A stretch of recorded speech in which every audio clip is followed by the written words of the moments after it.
Yeah, so fives experience their inner resources as limited. So people and emotions and expectations feel costly.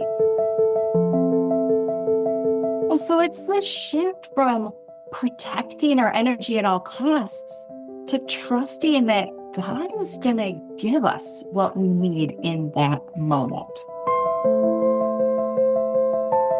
Real leadership is more than that knowledge at a distance. Your team needs your presence. I think the hero moment for a five is when you move from the sidelines and start playing the game. But you don't have to be the loudest person or the quickest to have really strong influence on your team. Yeah, I think the five moves toward a guide when we stop using that knowledge to protect ourselves or to prove something, and we use it in service of somebody else's growth. There's so much that this journey of victim, villain, hero, guide can teach us about ourselves, but also about the Lord and about how faithful He is to give us what we need. Welcome to the Wholehearted Enneagram podcast, the Enneagram for real life. Here is where you'll find conversations where faith meets story and strategy for lasting transformation. I'm your host, Amy Wicks, here to help you find wisdom and wholehearted rhythms for moments that matter most. Whether you're learning your type or deepening your spiritual formation, these conversations will remind you that the Enneagram shines a light, but Christ is the transformation.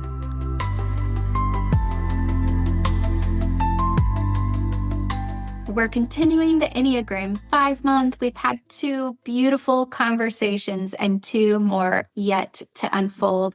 Today, Kristen Yeh is back on the podcast with us. She has been a guest before. She is also our go-to Enneagram 5 expert because, as we've talked about, Enneagram 5s are not only hard to find, but they also take a little convincing to come onto a podcast. So it's true. It's true. So we're so grateful, Kristen, to have you today and also give a little bit more insight to something that we haven't expanded on this year so far, and that is how the Enneagram applies in working with teams, whether nonprofit, business organizations, for-profit, small teams, large teams. You've been doing that. I've been doing that work as well. So we're going to just dive in and help people apply this to beyond their 4 doors, if you will, or beyond their 4 walls. Sounds great. When we talk about victim, villain, hero, guide, it sounds unique. It sounds a little poetic, but we're really talking about the different roles that we've played in life or others have played in our life. It's part of the story work that we do in the Wholehearted framework. I did 5 episodes on this whole topic back in February. I'll link to those shows so you can listen if you're unfamiliar with the structure. So invite us, Kristen, to that moment when withdrawal becomes the story for the Enneagram 5. Where do you see 5s getting stuck in this role? And what does that maybe look like, or internally and externally? Yeah, so fives experience their inner resources as limited. So people and emotions and expectations feel costly. And so we're weighing the energy that we think something is going to take against the benefit that we think we're going to receive. And if a 5 grows up in an environment that may have felt overwhelming or intrusive or emotionally demanding, they start to believe that those interactions are expensive. And that doesn't mean that something dramatic happened. It just might mean that they didn't have much privacy or quiet or really that time to process and think.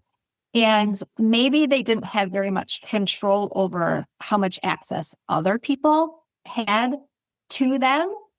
And so we create that space for ourselves. we withdraw, either physically or we can be in a group of people and withdraw emotionally. So we take on a role of being an observer in our lives more than being a participant in our lives. And we're controlling our feelings or what we're allowing other people to see, the access that they're allowed to have to us. I did this as a kid in the schoolroom that we had in our basement. Really? We had a blackboard, we had a teacher desk, and we had a student desk that my mom had found at a garage sale. And so I spent hours down there teaching my class, creating assignments, grading papers. I mean, that was where I went to play. And looking back, I can see that that was the space that I used to process, to think, to recharge and withdraw. Yes. And so looking back, I can see it. I didn't see it then. It was just something that I did. Yeah. Yeah. Oh, I love that, Kristen. I can see your little girl self there. And how fitting, because I know you and I have worked together for a long time, many years now. Goodness, 21, 22. We've talked about this desire and this love of coaching one-on-one. And that has been a primary thing that you've done in coaching women through everyday life and into their encore career, really challenging situations. And this year, you've spent a lot of time in the front of the room, teaching to larger groups, presenting. So I think that's so fun and beautiful, full circle, where you kind of did this as a young girl, not that you haven't done other teaching situations, but here you are now in this stage, in this season of life, using the Enneagram in this way. How fun. Yeah, it really is. I see God's hand in it, because he took that dream that I had to be a teacher, and now I'm using it in something that doesn't look traditional, but I'm still teaching, and I'm finding so much joy in it. Yes. And I know that the groups and organizations are finding massive benefit. So I want to give some context specifically around this victim role. Again, withdrawal is becoming the story. So how does this show up in business and leadership contexts? And what does that look like for someone in that situation to be working through, or to even just be aware that it's showing up and presenting itself? Yeah, well, that withdrawal tendency follows us to work. It doesn't just stay in our personal lives. So it looks like becoming knowledgeable and capable expert, somebody that people can rely upon. And we lead without letting people get too close. So that could look like avoiding casual office conversations, just putting our heads down and working, telling ourselves that those conversations might be inefficient or unnecessary. But really, that's where trust and connection are built. It can look like disengaging during meetings or not giving our team our full self. That victim energy says, everyone needs something from me, but I know how to do it. And so it's just easier to do it myself. And so that story becomes focused on what people, or what we think people are taking from us, without realizing that we are part of that problem. We could be withholding information, we could be emotionally distant, or we could really be failing to lead and develop other people. It's when we get stuck in that story, and we really confuse being needed for what we know with who we are. Because in a way, being the expert feels safe, but we do it because we feel like it earns us a place at the table, but we can remain a little bit distant while we do that. We might have the right answer. We might be able to solve a very complex problem. We might be able to see connections. And that's where we start to put our value without really revealing who we are. And real leadership is more than that knowledge at a distance. Your team needs your presence.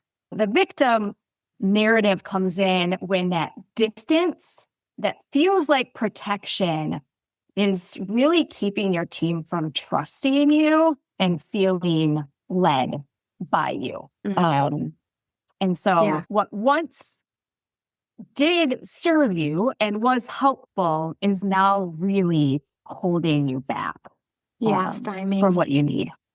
Yep. It's really good. I think as we talk about that next character, it's important to denote here because sometimes I forget, oh yeah, my friend listening may have not listened to these before or the series that we do about Victim, Villain, Hero Guide, because it's very important to know that there is a difference between being a victim of other people's harm or control or their maladaptive behavior, because we've all been victims. We've been hurt, misused. There have been situations, but what we have agency over is whether or not we're going to stay in that victim mentality. And that is really what you're addressing here, is living into the lies, the narratives that are unhelpful and keep us stuck, instead of just going, well, my natural tendency is withdrawing, but I don't have to stay there. And this is the important moment, that road less traveled moment, where we get to decide this fork in the road. Are we going to continue to live into the victim mentality narrative and inadvertently become the villain, or are we going to choose something differently? So first, eventually that protection and withdrawing becomes isolation. So what does it look like for the 5 to live into the villain role? And we don't love this. We don't love this about us, but it does happen. And so being aware and awake to it, to these blind spots, this is an important moment for us to discern. Yeah. Well, I can tell you that it's not pretty.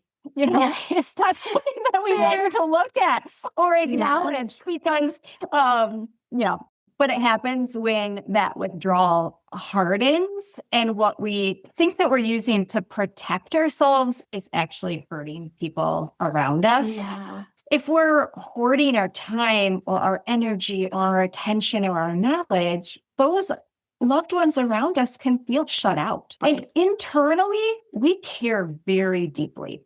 But if we're not communicating that to those around us, or if we're not allowing them access to our true selves, then to them, it just feels like indifference. Yeah, and so that you're a villain and you're not meaning to be, but you're hurting inadvertently those around you. And so, sometimes 5s can use their knowledge and their expertise as a shield.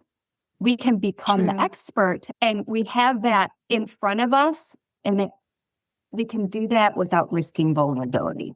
But then we can also use that expertise as a sword.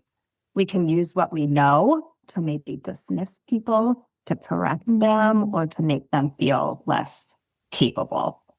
None of that is helpful to those around us. What we experience as self-protection, those around us can feel as harm, or it can feel like our absence. So that villain turn really happens when those walls that we've built around us to feel like we're not going to be consumed, others from knowing us, and they keep others from feeling loved by us. Wow. That is really good. I even like your turn of phrase, consumed, that fear of being consumed. And a lot of times the phrase catastrophic depletion feels so big. And what does that really mean? But I think consumed puts it in layman's terms and very relatable. I also think, based on what you're saying, it doesn't take much imagination to go, oh, this is what villain would look like in the workplace. Have any scenarios or situations to maybe help my 5 who's listening to me, oh, okay, maybe I need to steer away from that. Yeah, I mean, in leadership, it could look like taking lots of time to carefully craft an email when you could have just taken a few steps and had a conversation. Oh, so good. Yes. That email feels like you have control over your words and you're not risking an unpredictable response. But really, it would have been better to communicate something in person. Yeah. It could look like not engaging in check-ins or difficult conversations or really being proactive with encouraging your team or taking time to build trust. Yeah. We could think that our time that we're spending on strategy or problem solving is the best use of our time, but we're not tending to the people who are on our team. We can avoid speaking until something feels like we have it right, and then that just hurts those around us when we're keeping things to ourselves. Leaders can think like they're offering their best work and protecting their time, but to your team, it could feel like you're distant or disengaged or unavailable. And again, that in the workplace, it's not that you don't care about your team. You care a lot about your team, but you're not giving them your presence. And so eventually they might stop coming to you, not because they don't need that leadership from you. They do, but because they've learned not to expect your availability. And so that's where the villain shows up in the workplace. That's good. I love that you're highlighting these simple, sneaky moments because all of it sounds a little bit benign. There's nothing malicious. There's no malintent. There's not a team, moment. It's all coming from a self-protecting place and presuming that other people want as much space as you would typically want. And that's not the case. Yeah. Exactly. I love turning this story to the hero moment and this opportunity that we have I believe it comes from when we name the moments that we have been a victim. We seek out healing, giving the Lord our brokenhearted pieces and Him mending and healing and us showing up and saying yes to the work of spiritual formation and choosing to dismantle the victim mentality, the lies that feed it, and apologizing, repenting for the ways that we've been a villain. Again, usually without the intent, but still moments that maybe we need to own. So we have this hero moment. We're rising up, we're stepping in. I love the thought of this, especially in the line of leaders and those in the workplace and what it looks like when fives are having their hero moment and the ripple effect of positive impact that it can have. Yeah. And I think that's great that you highlighted. Once we turn from villain to hero, it's not a full stop. It's a journey. And we're continually having to go back and seeing ways that we, are playing the victim or being the villain. So it's not a one turn, but it is that hero energy for the five is when they choose to stay. When they choose to stay physically, when they choose to stay emotionally or relationally, when every instinct inside of them wants to retreat. It's really recognizing that a feeling of discomfort or depletion doesn't mean that we need to withdraw. So we stay in a conversation longer. We share an emotion before it's really fully understood or organized in our minds. And we move toward a relationship rather than waiting for somebody to come to us. That growth is when we recognize that when preparation and really researching are no longer serving us. That hero energy also looks like allowing ourselves to have needs. It's really asking for help, for support. It's recognizing we don't have unlimited resources and that sometimes others need to meet needs that we thought that we could meet by ourselves. And so it's this shift from protecting our energy at all costs to trusting that God is going to give us what we need in that moment. And we can receive from Him every step of the way. Yeah. Oh, Kristen, you said that so well. I think it's really easy for a 5 to assume that the hero moment means expanded capacity or, yes, sometimes more supernatural energy, but also I think how you frame it's simply saying, hey, I do have needs and I need support. I need help. I need community to fulfill this obligation. I can't do it myself, no matter how much rest I get or expanded capacity. Because the reality that is true for all of us. We need one another so desperately. We weren't meant to work in isolation or without the support and help of others. It's just not as beautiful. And every situation is so complex and needs the unique perspective that everyone offers or the unique gifting. So this is really good. I'd love to hear for you or what you've seen those hero moments and just working with teams lately. I know you've had a lot of beautiful experiences where people are having the aha moments. You're not necessarily doing as deep as some of the spiritual story work with teams, but a lot of the hero moment comes from recognition or going, oh, that's why I do this or that, and this person's different. So I'd love to hear some of the things you've observed and witnessed. Yeah, well, I think those hero moments aren't dramatic, but they're a series of moments, right? Both personally and professionally.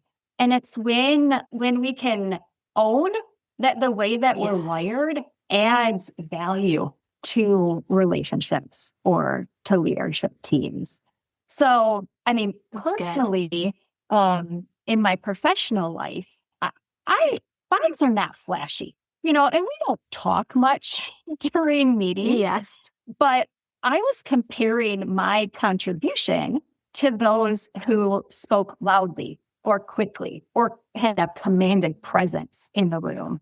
And my leadership didn't look like theirs. And so I underestimated what I brought to the table.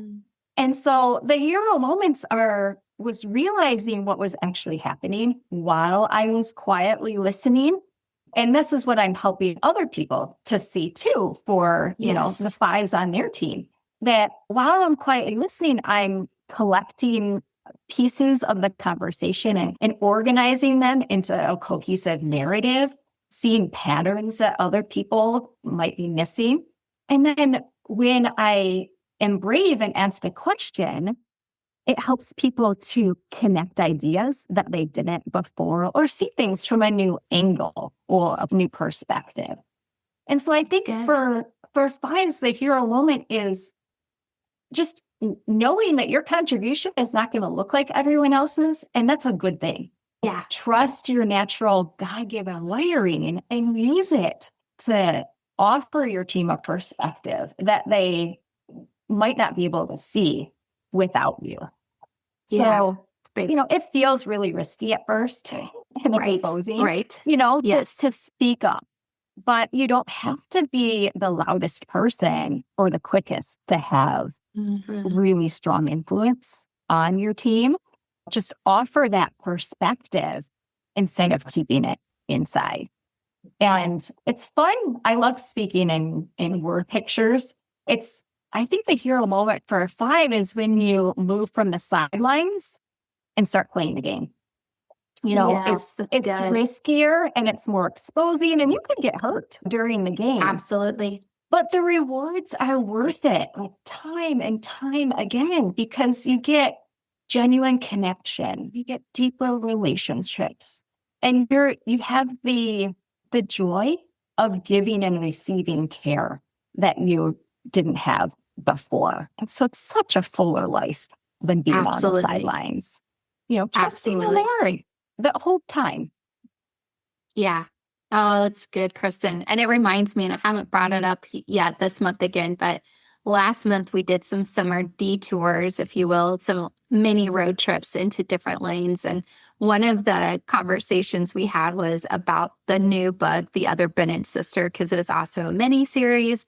And the main character is the Enneagram 5, which is not typical. The heroine is not, or the main character. And so what you just outlined in some of that growth narrative and that hero moment is when we connect with others, when we open ourselves up, take the risk, make our emotions available. As a 5, that's a really big deal. And it's the other types where that is easy. Do not brush aside those big moments and understand if you are given that from someone whose lens is this personality, that you're being offered something really, really beautiful. So take note of it. Yeah, it's a gift when we choose to offer it. Yeah, absolutely. Okay, last but not least for this conversation, the role of the guide. And like you said, this wholehearted journey is a journey. There is never a moment of arrival. There's not this, it's not the pearly gates until we're with Jesus face to face. Like, just hear me in this. So oftentimes behind the scenes, we're, as coaches, we're talking about this wholehearted journey. And even though we've taken the gift and the blessing of being guides by the side, we're not done with our own story. Even though we're helping guide others through theirs, we're still revisiting ours. We still have moments of being a victim, of a villain, and we have to have a hero moment. But this guide, while it's not a point of arrival, it is a moment where we have done the work in certain aspects of our story. Maybe in this facet of life or this arena, or God has uniquely anointed and designed us for a purpose to be able to guide people through things. So the guide does hold wisdom because they've lived this journey and they've come on the other side.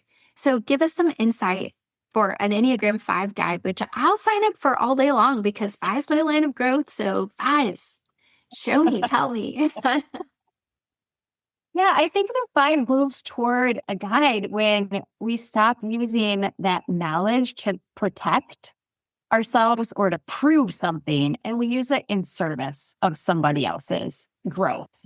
So, That's good. you know, when we're noticing those patterns and those connections and seeing things beneath the surface, giving those gifts to those around us is really when we're moving into the guide role. And insight without our presence feels clinical and detached. Yeah. So That's good. we can't be a guy and be on the sidelines or be detached. It's really when we're creating a space for others to see themselves clearly. And for me, as a coach, one-on-one or, in a leadership setting, it's resisting the impulse to solve the problem, right? So it's maybe staying with that leader in their confusion, asking curious questions and giving them the time to discover what they know, but really haven't yet been able to name. Because as we know, that's where the transformation happens, when they're able to see it themselves and put words to a pattern that has been happening. So the Enneagram is such a great resource because it allows us as leaders and guides to understand patterns beneath the surface. And we can help leaders become more curious about themselves, but also about the people on their team that they're leading. I can ask questions like, why does that situation feel so threatening? Let's dig into that a little bit. Or what is that story that you're telling yourself about this? Or helping them see, are there things that your team is experiencing from you that you might not be noticing?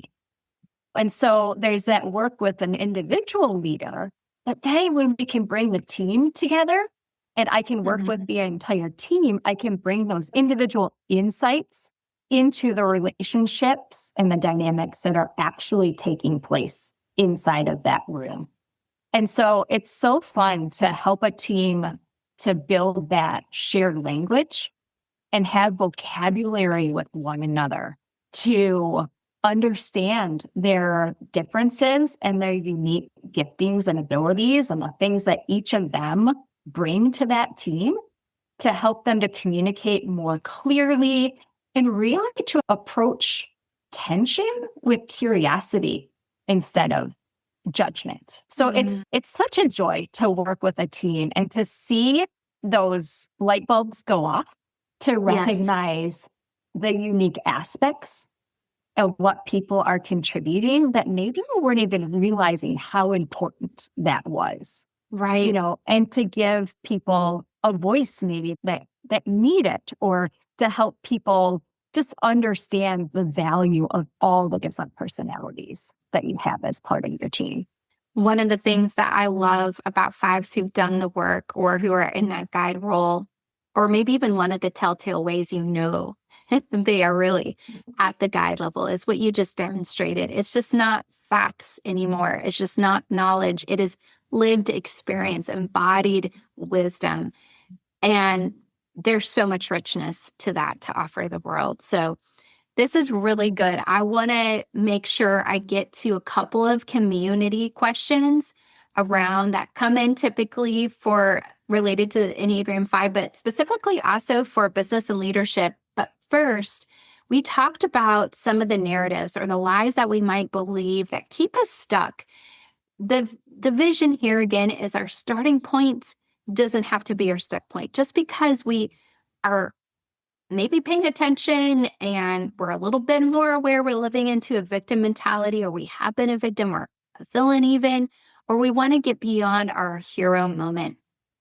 What are some of the false scripts and maybe even the answer, the voice of love, God's love, that satisfies or gives a true answer, truth to those false scripts?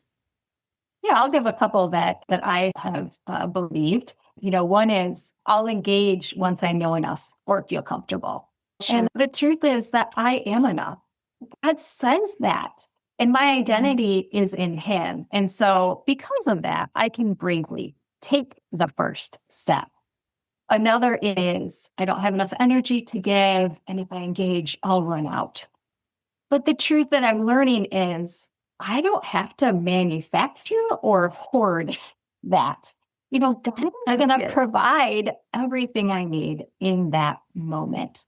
And I think expanding my view of what that provision looks like, because sometimes it's energy. Sometimes He provides the energy. Sometimes He provides space to rest. Sometimes He provides help. Sometimes He allows me to be cared for by somebody else. And all of that is His provision. And the last one is it's safer not to be vulnerable or let other people see the real me.